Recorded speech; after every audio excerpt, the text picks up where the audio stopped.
Good morning and happy Rural Road Safety Awareness Week. My name is Jamie Sullivan. I'm the director for the National Center for Rural Road Safety, and welcome to our July webinar entitled Life Between the Lines, Preventing Rural Roadway Departures. As always, we want to thank our co-sponsor, NL-TAPA Safety Work Group. We have just a few webinar logistics for you before we get started. Today's webinar will be an hour and a half long. Closed captioning is available. It is in the chat pod and has been emailed out if you requested it. Recording for today's webinar will be available within a week on our webinar archive website, which is shown on the screen right now, ruralsafetycenter.org/webinar-archive. As always, we are going to be utilizing our question and answer pod over on the right-hand side of your screen. Please use this to communicate to any of us about technical difficulties you may have, as well as any questions you may have for our presenters. You don't have to wait until the presenters are done speaking. You can go ahead and put questions in there as we move along. And when we do stop, which will be 3 times today, I will respond to those and ask them out loud to our presenters. We do have a handout of today's presentation. It's available over again on the right-hand side in your handout pod if you'd like to download that. We're going to give you a couple of different resource links here in a second, so you can get those from there. We would also ask that you please complete the survey at the end of today's webinar, especially to let us know what additional topics you would like to hear. And then certificates of completion and CEUs will be provided for today's webinar. Again, just a reminder, they take a few weeks for us to create and manually email out, so you should see those here in just a few weeks. A few announcements for you all. The Road Safety Champion program that we have, which is a Safety 101 program, will begin again on August 13th. It will be going weekly, and we will start with our 7 core modules. Then we will take a week break, move on to our planning and engineering modules, take a 2-week break, and move on to our maintenance and construction modules. Registration for these is now available. You can find the registration button on the home page of our website, ruralsafetycenter.org. I also want to make sure that everyone knows that the Safe Streets and Roads for All Clearinghouse is now available, and they have a brand new website, which is ss4aclearinghouse.org. So please check that out in case you have applied for an SS4A grant and need some assistance in moving through implementation of that grant. There are also a few new resources that have been released recently that we want to bring your attention to. So we already knew that FHWA had released a Countermeasures for Rural Communities new guidebook. Well, now NHTSA has also done the same thing. Their resource, NHTSA's Countermeasures That Work, an introductory resource for rural communities, is now available at the link shown on your screen. Again, you can download the PowerPoint handout for today and have all of these links. We are also trying to set up a webinar that will be upcoming on both the NHTSA and FHWA books for you. We were also grateful that NHTSA was able to release just this week in time for Rural Road Safety Awareness Week, the brand new Rural Urban Fact Sheet on crash stats, and it includes 2022 data. So you can check that out now for all the updated data information, as well as they were able to update their NHTSA data visualization on rural fatalities. So again, you can find that at the link as well. I'm really excited that we have several different presenters for today. Our very first presenter is going to be Kevin Elliott. He is the marketing manager for the National Center for Rural Road Safety. Kevin is a veteran professional communicator who has worked for nearly 9 years in transportation safety communication. In addition to the center, his clients include departments of transportation in Florida, Ohio, and South Dakota, as well as many safety teams in Federal Highway Administration. He lives in Panama City, Florida with his wife and 12 chickens, and he's going to give us an overview on rural roadway departures and Rural Road Safety Awareness Week. So Kevin. Thank you, Jamie. I'm getting the magic button here. Let me see here.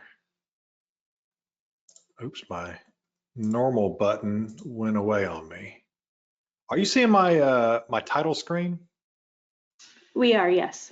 Okay, good. We lucked out. Thank you, everybody.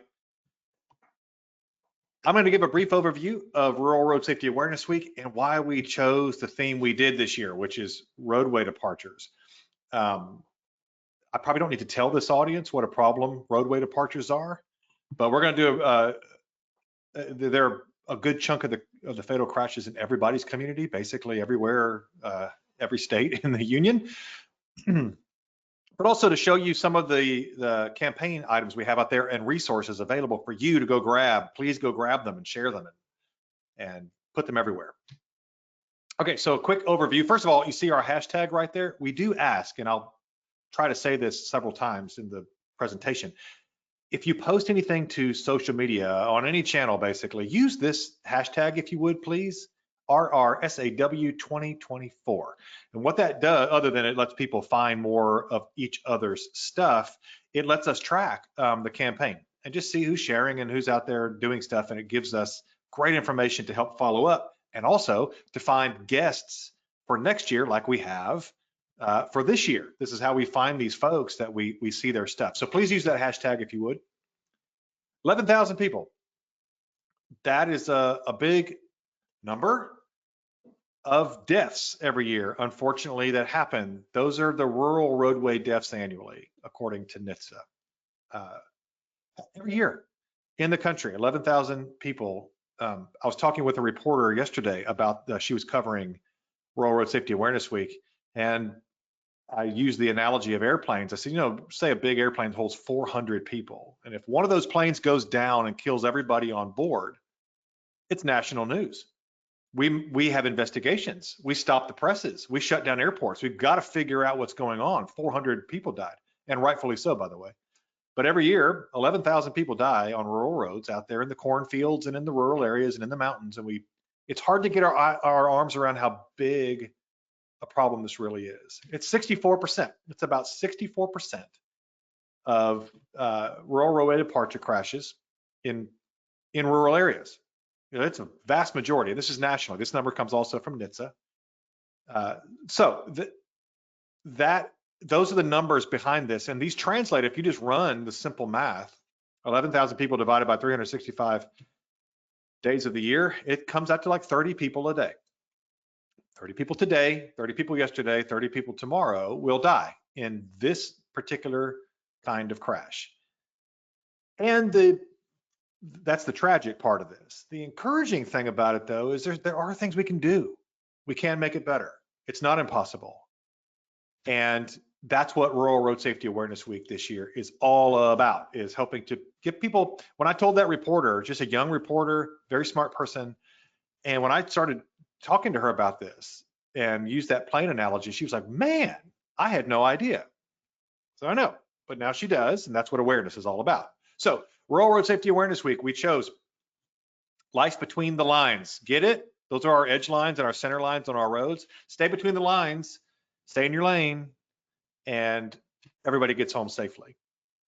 Our audience, we're trying to do practitioners and travelers. So these are the inside baseball people, the engineers, the planners, the technical people inside DOTs and public works departments and municipalities that are doing this, but also people driving, because we all have a part to play in this. Every one of us can do something today that will make rural roadway departure crashes go down. Every one of us.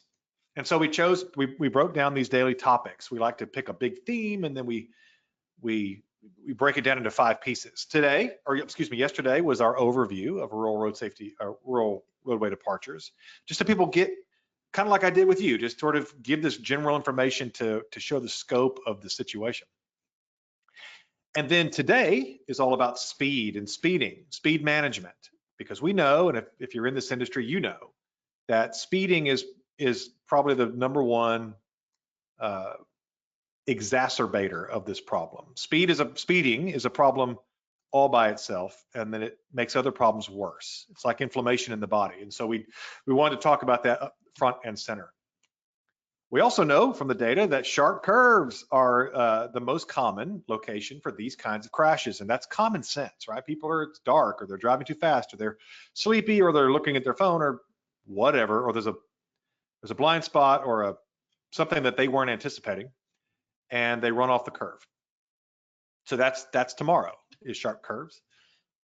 And then road conditions.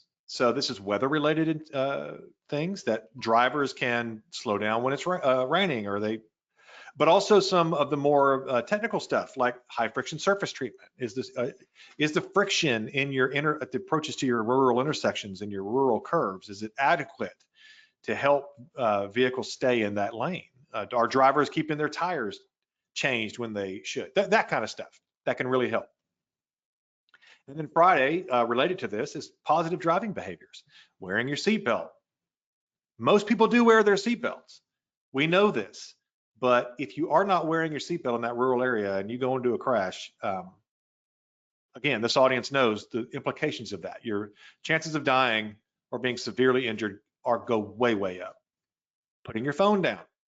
Not driving under the influence of anything except maybe happiness. Those kinds of things add up, and they add to the pie of making rural road safe, reducing rural roadway departures. Okay, so whenever we make a campaign like this, we're like, how do we talk about that? What do we do? Like, that's a big, heavy topic, right? It's people dying. It's dark and it's heavy, but how do we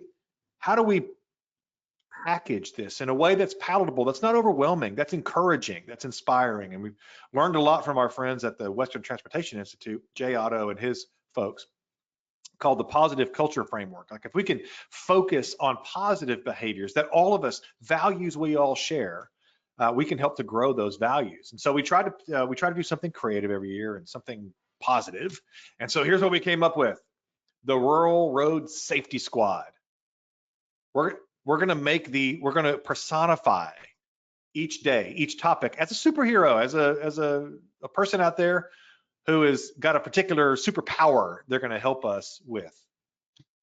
And so we made these 4 characters because we had our overview yesterday, and then today and through Friday, we're going to introduce all of our different characters. And they each, again, personify this. So we have Roadstar, and she is the one who is thinking about speeding and slowing speeds down and managing speeds and offering tips and resources on how you can do that. Kinetico, because we know kinetic energy is the main driver of fatal and severe crashes. This is part of the safe system approach. If you haven't heard of the safe system approach, it's all about managing kinetic energy. And so if you're going too fast and it's raining and there's not a good friction on that road, and you're on a curve, we're going to have a problem. And then we have sharp curves. Chevron. I love this guy. Chevron, he's out there making the curve safer. Rumble strips, wider edge lines, good friction, Chevron signs, lighting, delineators, whatever we have to do to make curves safer. So that's his day. And then our last day is Seat Bella. Little Seat Bella, she's out there trying to help people have positive driving behaviors, to accentuate positive driving behaviors. So everyone is doing their part. We're trying to cover the technical side, we're trying to cover the behavior side, just the psychology side. And this is how we're doing it this year. So here's what we want you to do. We want you to play along with us. How can you play along? Well, we've put all this stuff on our website. It's all up there for you to go grab, ruralsafetycenter.org. And each day you will see that when you go to this page and it's got all this stuff. And then you'll notice each day we have it broken down, and you can go one by one and click on that go right there.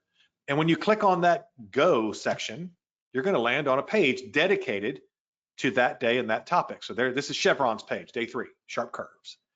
And we have a little comic graphic that you can just grab and download and share to your social media. It's a square, so it'll work on any social media platform. Just grab it and share it. You'll notice there on the bottom left, we have a whole list of other resources, more technical resources for practitioners that you can go to and learn. And these are people that we made some of these, but most of these we didn't. These are other people that are out there trying to tackle this problem as well. And so we wanted stuff on there that you can grab and use to share out just generally with the public and get there, raise that awareness, just like that young reporter. Once they hear this problem, people can start thinking about it more. And we're doing that through these comic strips. And so in each comic strip, our hero for the day sees a problem and then solves the problem with their particular focus. It's fun. And those are for you to go grab. And then all these resources are just for you also. Go there, share them, download them, use them, read them. If there's something missing or you know of a resource, you're like, oh, you're missing this, but you should check it out. Please send it to us because we'd love to post it on this page and others. And of course, our hashtag there, one more reminder, please, if you do use this stuff and post, or you make your own stuff or whatever, please use that hashtag. It just lets us see what everybody's doing. And we do like you to reach out to us. So if you see something, or there's some cool idea you have, or something's not working for you on the website, please email us or email me. There's my email. You can email our general inbox.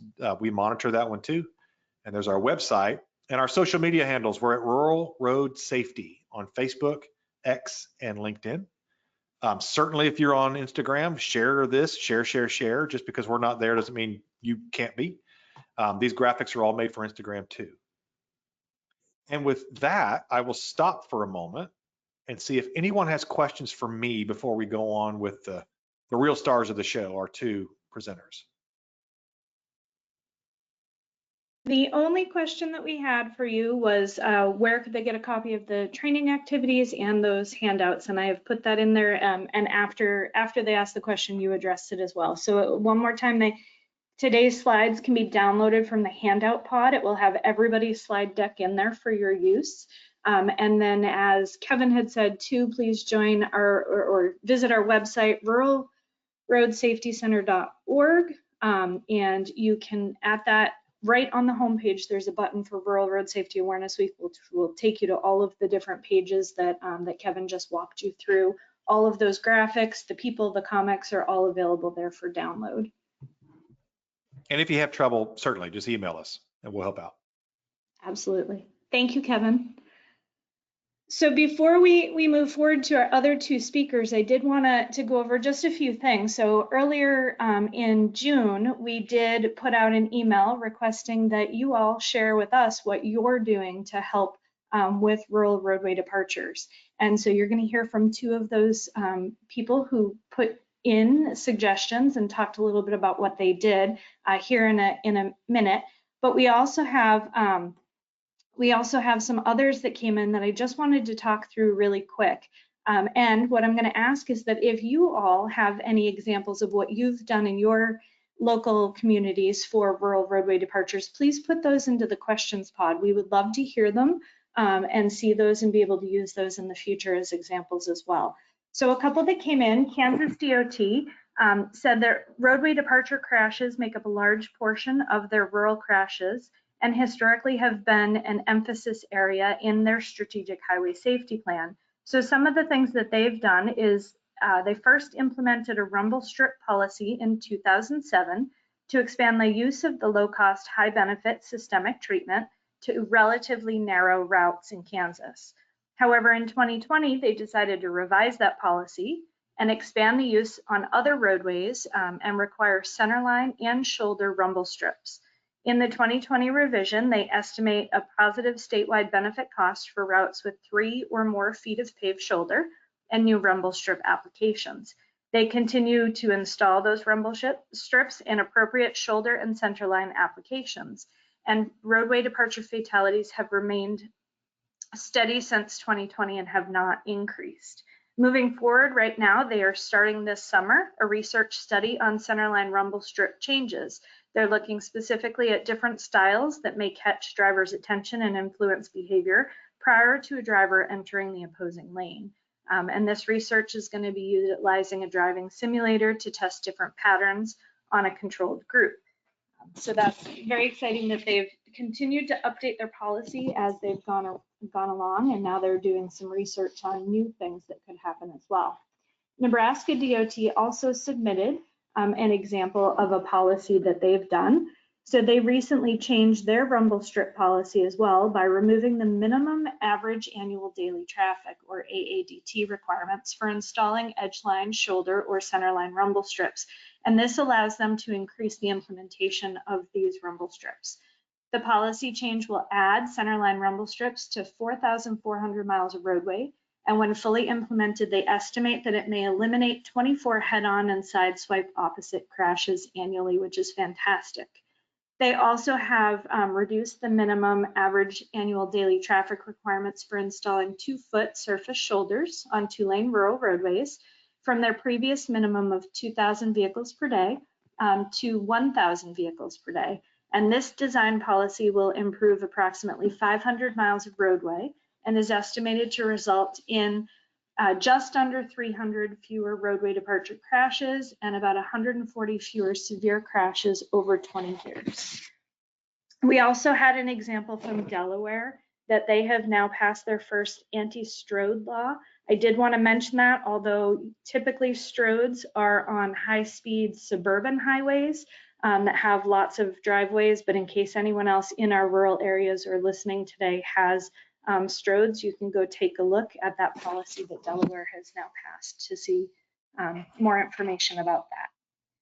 We were also provided with an example of another implementation as well. In Maine, Scarborough, Maine, on the Great Eastern Trail, they were able to convert one of their roads that had less than 1,000 ADT to what's called an edge lane road. They did this in 2016. An edge lane road moves drivers to the middle of the road, and that position provides drivers with greater sight distance at intersections and driveways, and it creates greater margins for reaction to unexpected events and momentary lapses of attention.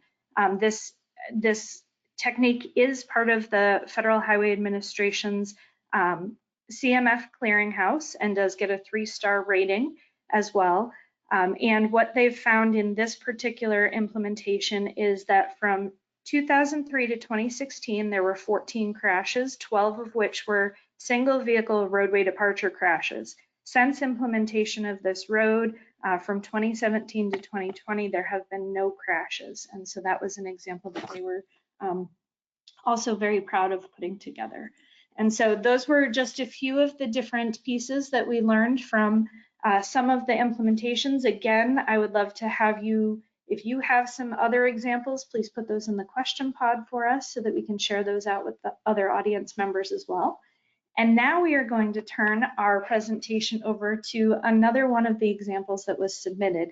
And Rick Green will be presenting to us. He is the Government Services Director for the Upper Savannah Council of Governments.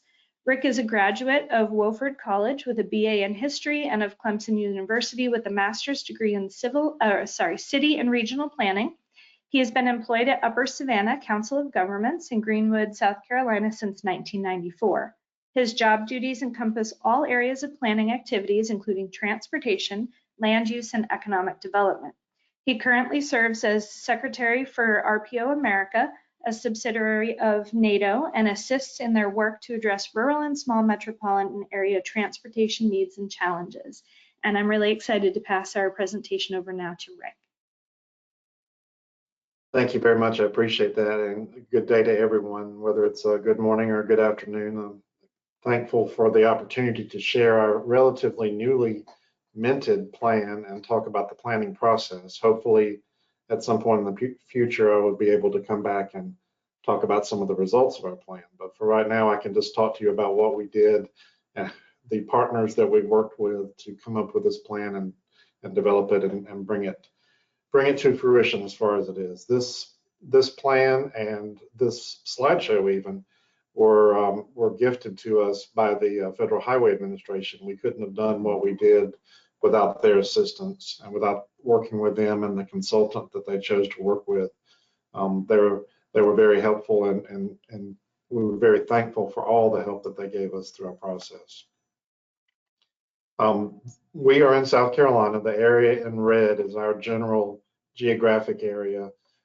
We have approximately 3,000 square miles of territory in our Council of Governments region. Population of approximately 230,000 people. Of the 10 Council of Governments regions in South Carolina, we are the smallest population-wise and the most rural. We're not growing as much as some of the other areas are.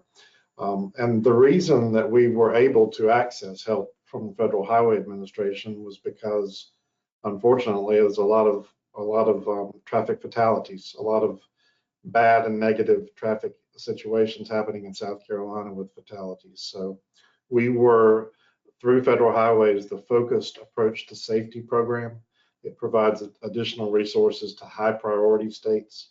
And that's a way of saying states that have a lot of needs, and as far as looking at at traffic safety and program safety. We were able to access this through them. And we found out about this in a relatively low-tech, old-fashioned way.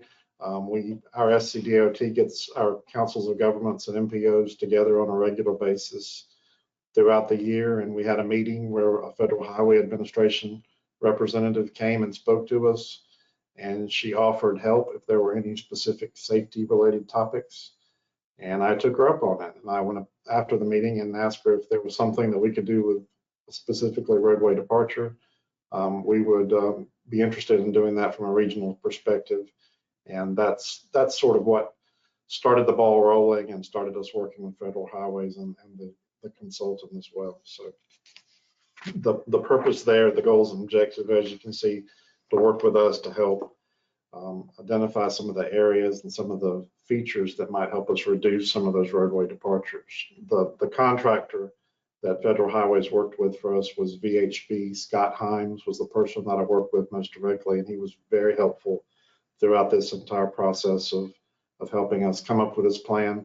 I am a planner, I'm not an engineer, so some of the things that you'll see in this slideshow and in the program are going to be a little bit more technical, but I will try to explain them as much as I can, and we'll refer and maybe get back to you if there are some more detailed topics that I can't answer for you today.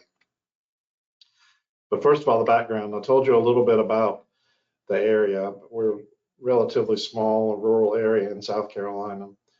These are the fatality data that we have for the years 2017 to 2021 related to roadway departure. Statewide, roadway departure fatalities number about 55%. For our Upper Savannah Council of Governments region, the roadway departure fatalities are running at 69–70%. So we had, in a state with a bad roadway departure problem, we had a particularly bad problem with roadway departure fatalities in our part of the world. These are examples of some of the plans that are in place that our consultants and Federal Highways drew from to come up with ideas and some of the background work for our plan. The state strategic highway safety plan from SCDOT with an emphasis on roadway departure and intersection improvements. The high risk behavior emphasis areas, you heard some of those mentioned earlier in the introduction, but impaired driving, distracted driving, no seatbelts, unrestrained, and speed. Speed seems to be the big problem, particularly in our rural part of the state. And there's some of the objectives that you see there. I'm trying to keep vehicles on the roadway, and if they do happen to leave the roadway, provide for a safe recovery method, keeping vehicles from encroaching on the opposite lanes, and targeting enforcement to reduce those roadway departures, among other things.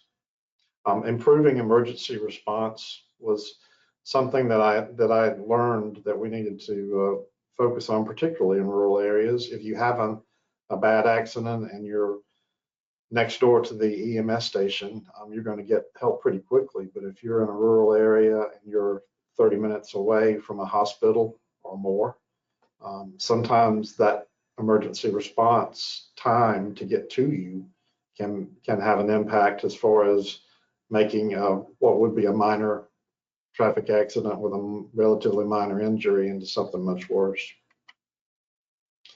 So this is a systematic deployment system, center line, edge line, rumble strips. Those are the type of things that this plan called for. Pavement markers, moving to the 6-inch edge line as opposed to 4 inches, which is the standard.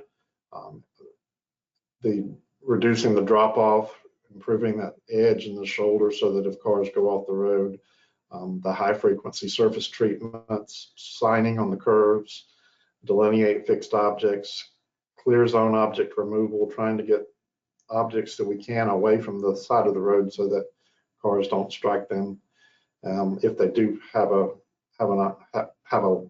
situation where they do leave the road. And then the Highway Safety Improvement Program. This is another existing plan that was in place that our consultants and our Federal Highways drew from talking about the money that shows up for the different programs, and then the systemic approach, looking at median barriers, clear zone improvements, curve signs, those type of things that were mentioned in the highway safety improvement plan were brought in to help us develop our regional plan. As far as I know, as far as any of us know, this plan is the first plan for a regional council of governments type area. I think there are some maintenance districts in Texas that have a plan for their maintenance district, but as far as we know, this is the first time that a regional council of governments has had a plan done for their specific area. And you see here, SCDOT was one of our partners. They worked with us as out of the State Office of Safety as well as planning through our DOT and our local maintenance district. They were all involved in the process and helped us through everything that we needed to do to get all this basic background information. All that data that you see there listed that came from DOT, the horizontal curves, that was estimated from SCDOT center lines, and it was drawn from the University of Wisconsin Traffic Operations and Safety Lab. And then elevation data was brought in from the USGS national map to approximate those roadway grades. We don't have significant grade issues in this part, in our part of the world. It's relatively rolling and not so much as with mountainous type grades, but we do have certain spots that would have that type of thing. This is one of the crash tools, the crash trees, I think is what our engineers called it, that they focused the different types of crash types with the focus facility types and looking at where those types of accidents were happening and the type of vehicles and information there. This I thought was some interesting information for us. Focus crash types. A lot of in our area, the deadliest accidents or the most damage were the head-on type crashes. There were also a lot of crashes with a person or a vehicle leaving the road and striking a tree. Those seem to be the two biggest factors there: the tree, striking a tree, and the head-on collision. The light conditions, surprisingly, I thought more would be at night, and that it was the case, but it was fairly even as far as the type of light condition for our roadway departure crashes. And again, another surprise to me, I thought the wetter the conditions on the road, the more accidents, but that wasn't the case in what we found. It was more in our particular area, more in dry conditions. DUI was present, impairment was present for approximately a third of the situations, and that's something that would need to be dealt with. Speeding was involved in over half of those things, and speeding and impairment are big issues that we need to work with as far as trying to improve not only the roadway departure crashes, but all types of crashes.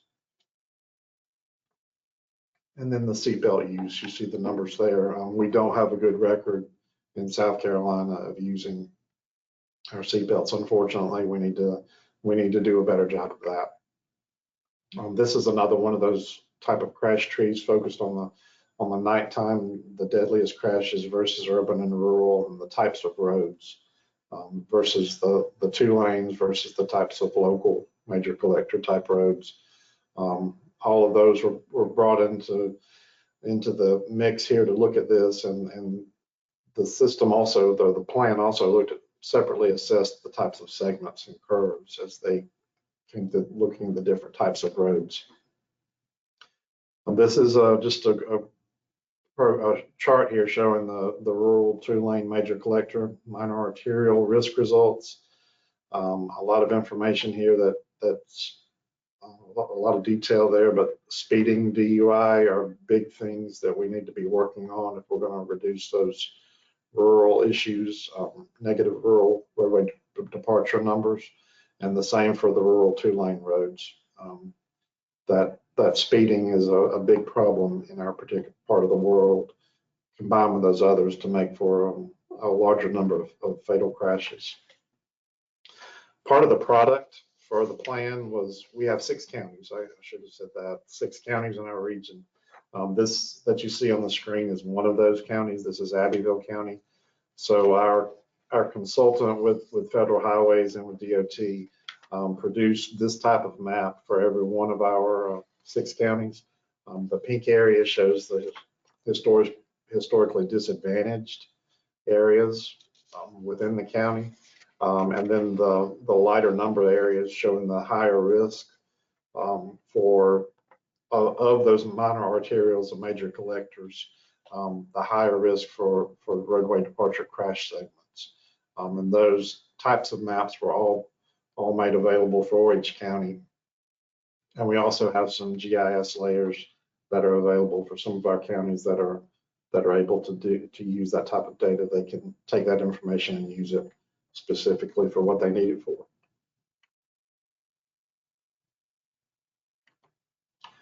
Recommended countermeasures. And I think for me, this was the most interesting part of the plan, looking at the types of things that could potentially help us overcome some of the physical improvements that we could actually start working on to make those improvements to the roadways. The countermeasures, enhancements, barriers to installation were all things that we looked at. What could we do as DOT working with our local council government region to make some of these things happen? And what, if there are any barriers, what would those barriers be to implementation? All those were part of what we looked at through our countermeasure prioritization process. This is just some basic, not groundbreaking information here, but countermeasures for roadway departure. The first, and this is from Federal Highways. The first priority is to keep those vehicles on the road. Second priority, reduce the potential for crashes. And third, if there is going to be unfortunately a crash, try to minimize the severity of that crash. So again, it's not really earth-shattering information there, but it's the way that our consultant and we looked at the countermeasures as we proceeded through. The first issue there was keeping the vehicles on the road. Curb signing, pavement markings, the delineators, friction treatments, all those rumble strips and mumble strips, all those things were factors that we looked at for trying to keep vehicles on the road. I'm a planner by trade, and I really try not to have a lot of cluttered signage on roadways and in towns. That's something that I've sort of got ingrained in me. But it seems that there are certain areas where we need to look at putting up more signage, better signage, more reflective signage that's lit up so that people see it, so they can be safer as they move through. This is just a chart that shows the difference speed limit and advisory speed and the type of signs that would be, for instance, in a curve. If your speed limit in that curve is 10 miles an hour, then this would be the type of sign that you would need to look at for that type of road. And if it's recommended, optional, required, those type of signs were all presented as options for us to do that. Curve signing, potential enhancements, bigger signs, doubling up on signs, making them more fluorescent so that they stand out. I'm sure you've probably seen these in your areas or in other areas that you travel in. Potentially overhead placement of signs, flashing signs, flashers on those signs so that gets people's attention, and also the reflectorized posts. Those are all things that would be a beneficial countermeasure. Pavement markings, and I'll talk about this in just a minute, but something that was new to me that I learned. I didn't realize that the standard pavement marking 4 inches, if you go to 6 inches of reflective pavement marker, that's going to make an impact. And that's not a significant cost to do for the rural roads, but those wider edge lanes, using more durable materials, raised pavement markers, and also wet reflective markings, those are all countermeasures that we discussed, and we're going to try to implement as appropriate on our area roads. Delineators, this just shows the edge of the road. It's that little, it's like a index card in the center of the picture on the left, but when your lights hit it at night, it lights up and shows you the edge of the road. On the right side of the picture, that entire post will light up and show you the edge of the road. You can also see on that picture on the right a little bit wider shoulder as you're approaching that curve, which is something else that was helpful and important. Friction treatments is something that I don't know much about, but that was something that we had talked about. That's if you're not familiar with it, and I was not, I've encountered it on the roadway, but I didn't know much about it. It just makes the road feel a little bit different as you're driving over. It makes it feel a little rougher, so that if you're feeling that if you're feeling that from the car as you're going through the road, you're going to supposedly slow down a little bit. That's the thought and the idea. And those are the different types of surface treatments that we discussed in the process there to get those implemented where it's appropriate. And it's not, I don't think it's appropriate in every situation, but it could be in certain areas. Rumble strips, center line or shoulder. It seems to have a big impact, and there's a big push to put those out in our state as well. Placing directly on the edge line, you can adjust the dimensions. Pavement quality is important because that would impact the depth and how that rumble strip stays in there and lasts, and also do a combination of shoulder widening, as you can see in some of those pictures. A wider shoulder makes a safer roadway because people have a chance to, if they do happen to go over the side of the line and then the rumble strip, they have a little bit of space to correct themselves and get back on the road. Rumble strips are a little bit controversial because of bicyclists, motorcyclists don't particularly like them because they're very impactful on those types of users. So we have to be very careful about where they're placed and work with the local people and what type of facilities are there for your streets. A mumble strip is a little bit supposedly less noise than a rumble strip. If you're standing within the vicinity of a road and you hear somebody hit that rumble strip, it's going to make a noise. A mumble strip is going to make less of a noise out into the surrounding area. And you can look at that, look up some YouTube videos about rumble strips versus mumble strips if that's something that you're interested in. I think the University of Minnesota or Minnesota Department of Transportation has a YouTube video that shows a good example of that sound change. Second countermeasure there, reducing the potential for crashes and looking at the shoulders, the buffers, the clear zones, traversable slopes. All those things are important in that second process, that second item there. Shoulders, provide an opportunity for recovery. On corridors, they could be wider, and they may be widened at critical locations. It looks in this picture like you're about to go into a curve, so it's a little bit of a wider shoulder there to help the safety there. And it's, as that shoulder gets wider, that makes for a safer roadway, more opportunities for you to recover your vehicle if you do have a chance to go over. And then if you do run off the road, there's that safety edge. Instead of having just a sharp negative drop off on the side of the road, it would be more of a gradual tapered drop off so that you don't go off the road and into the grass. You're not dropping off, you're just slowly, hopefully in control, transitioning over into that area and then trying to get back onto the roadway for recovery there. The rumble strips for the center line buffer area provides space between the two center line markings. That further separates your traffic on your opposing traffic, and it also allows for that center line rumble strip there to be placed, as well as the one on the edge. Those seem to be very helpful in reducing roadway departure crashes. If a vehicle leaves the road or crosses over, it would hit that rumble strip and have a little bit of space and allow them to opportunity to recover anyway. Clear zone, this is something that we have a particular problem with in our area as well.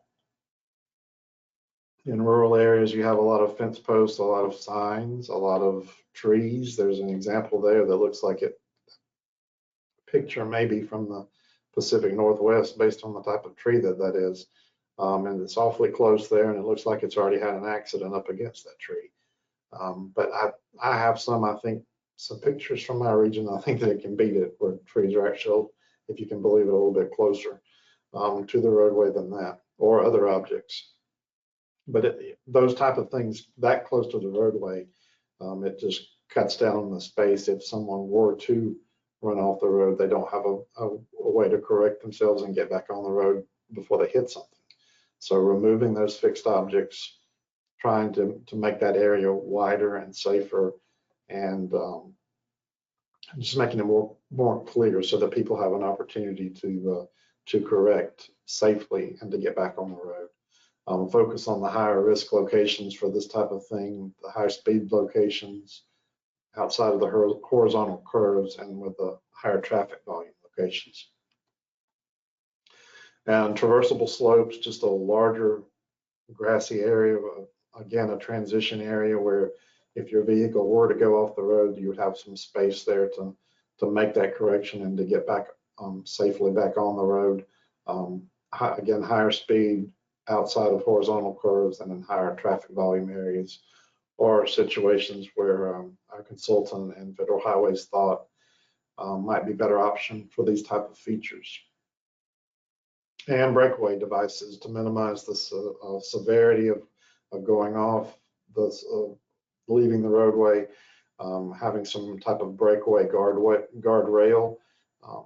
All that would be a factor in slowing people down, as if they were having an incident where they were leaving the road. It's something that would impact them in a way to safely stop them, slow them down, make sure that they don't hit another object off the road or another vehicle as they get back on the road. And I guess one of the more important things for me to look at was the potential cost for all these type of things, because there is, of course, going to be a cost if we're going to try to move through these type of improvements. And you can see our costs there as they're laid out, and the potential impact, the potential crash reduction for these. The biggest for the rural 2-lane minor arterials and major collectors, that 6-inch edge line marking at a cost of about, for our region, about 1.2 million.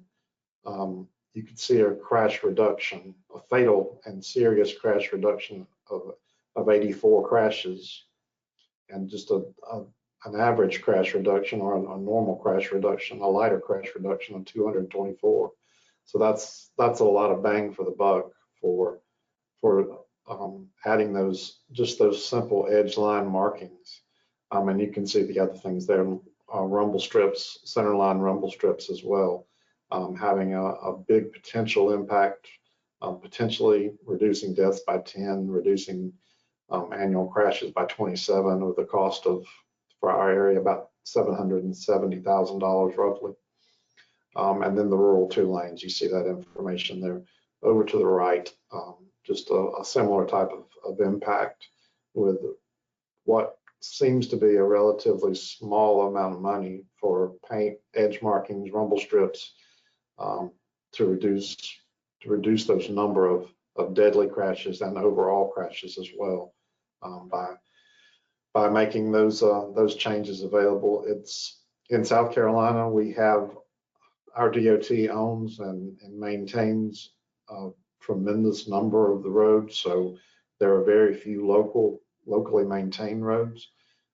So all of this impact would have to come really through SCDOT and their safety program and the funds that they have available.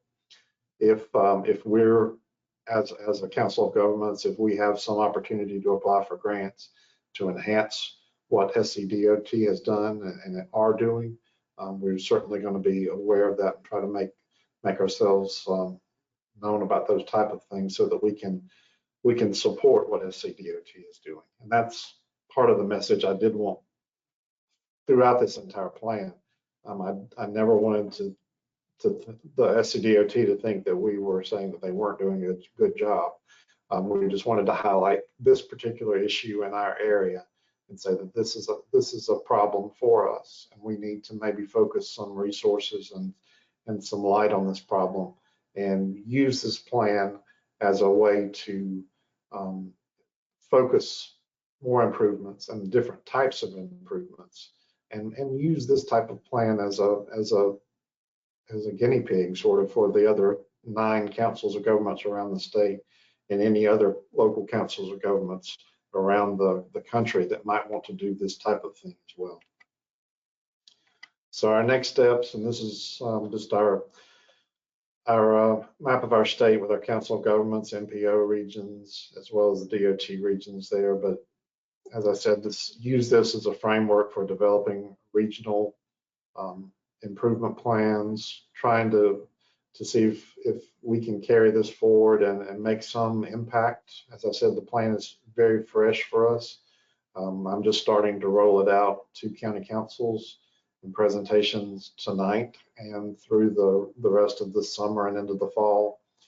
And we'll continue to work with our SCDOT partners, both in Columbia and locally at the maintenance district, to see what we can do to make this plan successful and to make it transferable, because at the end of the day, we want to come up with some solutions that are going to bring these numbers down to make what's a very negative number for our area more target zero. That's what we want to reach, and we want to do that as equitable and as quickly as we can, but also as safely as we can to make the roads improved for our area. So that is the end of my presentation. I went through this very quickly, so I hope that was some good thoughts for you. But I encourage, if you have an opportunity to talk to your Federal Highway Administration people, please do so. Talk to your DOTs. VHB was the consulting group that Federal Highways selected to work with us for this. And also, if you want to see the plan, the final document, rather than just this PowerPoint presentation, that final document is on our website, uppersavannah.com, under the transportation page. You'll see the roadway departure plan there. So I'll take questions, or we'll take questions at the end, but I appreciate the opportunity to share this with you. Thank you. Thank you so much, Rick. And we do actually have a couple of questions that came in for you. The very first one is, were pedestrians or cyclist fatalities considered in any of the analysis or resolutions? Yes, and the fatalities were incorporated into all those numbers as well as those total numbers that I showed in the beginning, but those were taken into consideration. The next question is, what criteria do you have for determining when to use the wider edge lines or on wet pavement? Or is it just a matter of using as much as you can everywhere? They said they know seeing edge lines at night in wet conditions is a real problem. I think we want to use as much as we can whenever we have a chance to do that. I know DOT, as I said, they own the roads and they own the maintenance process, and they're the ones that are carrying this forward. So we want to encourage them to do that as part of their regular way of upgrading and maintaining safety issues. But we want them to do that as much as possible and to encourage them to carry it out as often as they can. Another question was, does South Carolina have issues with water ponding and shoulder deterioration with rumble strips? And do you use audible stripe or profiled thermoplastic stripe? There are certain areas that would be, not particularly in my area as a rule, but there are certain areas where that would be a problem. I'm not familiar with that thermal marking, but I did remember the consultant mentioning that.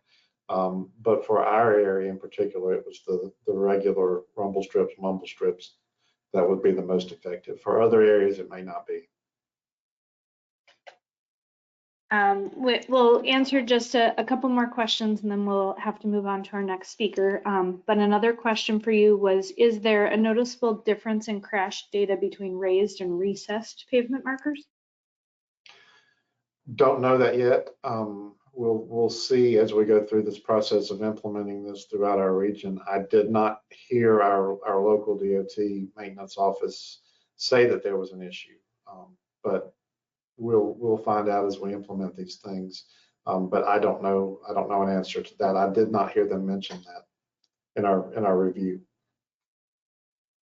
And then the last question we'll take for right now is, do you have per mile costs? And then also, were operations and maintenance costs considered when looking at these improvements? Yeah, cost was the driving factor in all this. I mean, we want to implement everything that we can to make our roads safer. And right now, SCDOT is committing those funds to it. So we don't have a per mile cost. It was just a total cost for implementing those improvements throughout the region. But we certainly want to encourage SCDOT to find funds wherever they can and to apply those funds into areas that they're currently working with, plus consider some of these areas that are maybe new to them. Some of these were certainly new to me, but I'm not an engineer, so a traffic engineer may have I'm sure they do have a better understanding of more of these things than I do. So we want to encourage those costs to be applied, and we want to help them if we can apply for grants to supplement what they're already doing. Well, thank you very much, Rick, for sharing. We do appreciate you taking the time today to talk about your plan. And I will locate that plan on the website and put it in the chat pod after I pass this along to our next speaker. I do want to let everyone know as well that we had someone put in here a video that was created on high friction surface treatment from St. Louis, Minnesota. And that has been included in the chat pod for everyone in case you heard about that when Rick was talking about it and are interested in learning some more. Again, that is a YouTube video that we put in the chat pod for you.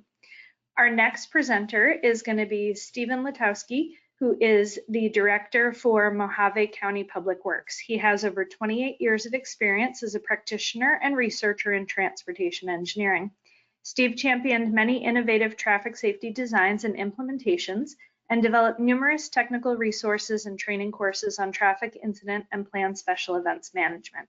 He currently administers Mojave County Public Works, which maintains 2,100 road miles in the 5th largest county by area in the continental US.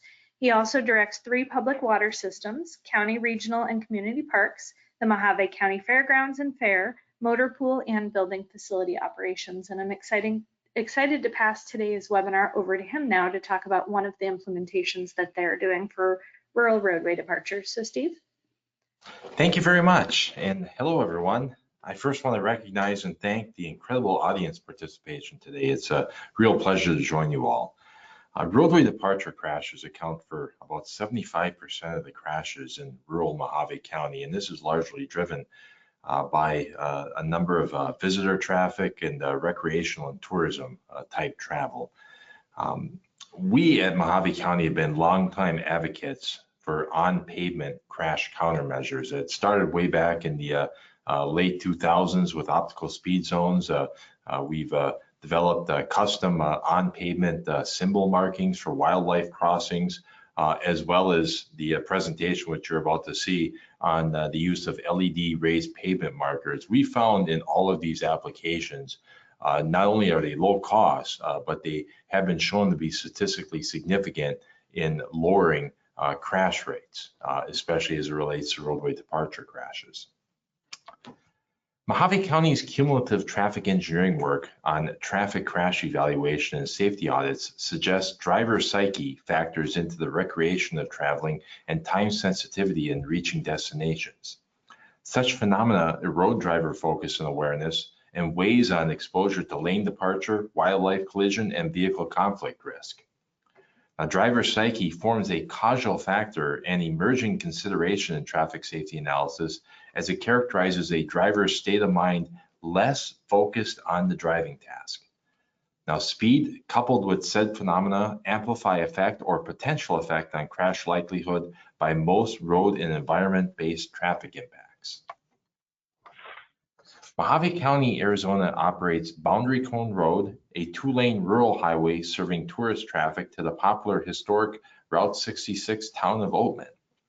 In July 2017, this is a specific month, 2 separate fatal lane departure crashes occurred in the same month and in the same curve of transitioning alignment and elevation. Mojave County Public Works responded with an in-house initiative to install solar-powered LED raised pavement markers through the subject curve and adjacent tangent sections for a distance equal to the stopping sight distance to slow from the highest approach 85th percentile speed to the posted advisory speed. So I'm referring to the tangent runouts in that case on both sides of the curve. For additional emphasis, RPMs were equally spaced at just 40 feet, which corresponds to the manual and uniform traffic control device's value of N, denoting the length of one broken line segment plus one gap between broken lines. The Boundary Cone Road design incorporated 20 sets of edgeline and centerline RPMs, that being 40 edgeline and 20 centerline markers. Public Works installed the steadily illuminated LED RPMs through the subject curve in July 2018. So the issue with the 2 crashes occurred 1 year previously. Our installation occurred in July of 2018. Our coin for this installation is its eyes on road appearance exuded a heightened sensory response by drivers to the transitioning roadway. An extended before versus after engineering study, and you'll see that up here on the screen, found that the LED RPMs achieve statistically significant crash rate reduction and effective speed management through the subject curve. The countermeasure's impact on crash rate achieved a remarkable 84% reduction in crash rate. Mojave County in turn parlayed these findings and applied for HSIP funding, and I know Rick touched upon that federal funding source for the deployment of over 350 LED RPMs that are funded by said HSIP funding on high impact curves countywide. And we are actually undertaking that process right now. That project is being carried out. So with that, I again thank the audience for allowing me to participate, and I'd be happy to entertain any questions. Perfect. Thank you so much. And so again, if we have any questions, please put them over in the Q&A pod on the right-hand side. And we will take those for Stephen. Right now, we do have one more question for Rick that I'm going to go ahead and ask at this time. And that is, for South Carolina, the wider edge lines are a great countermeasure, but is funding for replacement sustainable? I think if that particular issue makes that much of an impact as we saw, I think it's going to have to be put into the regular routine that they do. Instead of just routinely doing 4 inches, I think we're going to have to make that the standard, 6 inches to be the standard. Because you saw in those numbers that our consultant was anticipating a significant number of not only fatalities, but just crashes in general. So I think we're going to have to focus our SCDOT's efforts. It's going to cost more, and it's going to be a change in pattern because moving from those 4 inch to 6 inch. But I think that's going to be a challenge that we're going to have to work with as we proceed in trying to implement the recommendations in this plan. Perfect. Thank you so much. And Stephen, we had a few come in for you as well. How often do you have to replace the LED RPMs? The RPMs are quite resilient. We only have had instances, maybe a couple of times a year, where we've had an RPM where we've had to replace. We keep some additional stock for that very purpose. We've been doing this in-house. The individual RPMs on the market cost about $60 each. Through a construction contract, the unit bid prices are trending at about $100 per RPM for a contractor to supply and install. So the next question, you just answered the cost, but they're wondering why were the LED ones chosen over standard RPM? I hope if I can, I'm not sure if my slides are still up, but if I can just go back, I think a picture are. kind of tells 1,000 words, so to speak. They really had a market impact during the nighttime, type condition. We saw that there was a tremendous cost benefit in just investing a nominal amount of extra money for the solar powered LED RPMs. I will preface this, I know I'm stating the obvious. We enjoy being in Arizona with our 330 days or so of sunshine, and really no problem keeping these powered. And we also don't see snow in most of our region as well. So I know it doesn't quite work for everybody, especially on the snow end, but we found that these were really highly affected. Plus, if you saw from my first slide, and I'll just go back, they're really unlike regular RPMs. They're not the big disc type RPMs that you might see, in channelized lanes or type of, intersection type placements. They're relatively flush to the pavement. So, that kind of lends a little bit more. We don't really want it to be physically intrusive to the drivers in case they tread on the edge line, but rather, they really serve an awesome purpose during the nighttime hours. The next question for you is whether or not your county considered applying the treatment to other locations. Fantastic question, and that was really the driver for our federally funded project. We maintain over 800 miles, paved miles of road countywide, and to Rick's point, that we've adopted the 6-inch edge line and center line markings as well. We stripe all of our roads annually in-house. We have our own striping truck, but I will profess and piggyback on Mike's argument. It is a very nominal additional cost to go to the 6-inch lines. The labor is already paid for, so it's just a nominal amount of additional material. But again, getting to the question with regard to the RPM deployment, we saw a real need to hit some other high impact curves. We performed an engineering study through the federally funded project to identify those curves, and now we're going to, I mentioned we had about 60 just in this curve, but we're gonna roll out another 350 or so RPMs on other high impact curves. So you just mentioned a few studies. Someone else is wondering if the study that you did on the LED RPMs was formal enough to possibly get them listed in the CMF clearinghouse. That's a great question. I'm not sure if our parameters met the minimum requirements for the CMF clearinghouse. I'd be happy to entertain that discussion at some future time. And then another question, I know that these ones are raised, but they're wondering if you had looked into any studies or have seen any on ones that are actually embedded. Yes, I am familiar with those, and there's some actual LED stripe type markings I know that are more flush to the pavement. Being a rural agency and working under a healthy yet smaller budget, we opted for these type of raised LED markers just for their cost effectiveness. We have several more questions that came in for you. Another one is, do they get dirty from tires running over them? Is there maintenance for you to clean them? No, they're very resilient. They actually don't incur any wear and tear just from tire traffic or any other type of ambient effects. And then when you're thinking about other locations, have you considered using them in a forested area? Do you think they would still work? I think actually there might be an advantage to placing them in more shaded, especially densely shaded areas. I think that's a very good application consideration. You're looking at areas that, especially during dusk conditions, those roads are going to get a little bit more darker than ones that are out in the open. So I think that has really good promise in those type areas.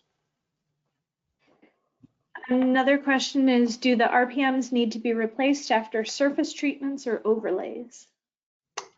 That's correct, yes. But we try to position them to where if we were to go in and do another chip seal or surface treatment application, we can largely avoid disturbing them, but they would have to be replaced, especially in a pavement overlay type situation. And the last question that we have for you is that the picture that is up, oh, another question came in, but the picture that's up, the curve in the example doesn't seem to have chevron signs outlining the curve. Is there a reason to not install signs first prior to the LED RPMs? We do always look at the premise of whether or not chevron signs per the MUTC guidelines are applicable. I can't say definitively how we approach this curve in evaluating signing. I would like to represent that that was likely a consideration, but I think what caught our attention was our discovery of these lighted LED RPMs. Right around the same time, we had this tragic circumstance with the 2 crashes occurring in this curve, and we thought, well, there's no better example of or an opportunity to address that particular circumstance with trying this out. And then the last question we have is the road that received these LED RPMs, what was the average annual daily traffic? Approximately 2,000 to 2,500 ADT.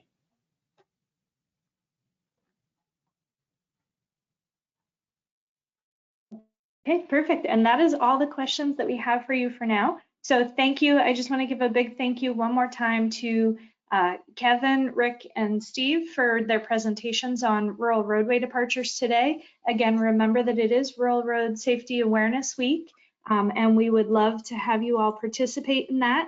If you are participating, please make sure to use the hashtag RRSAW2024.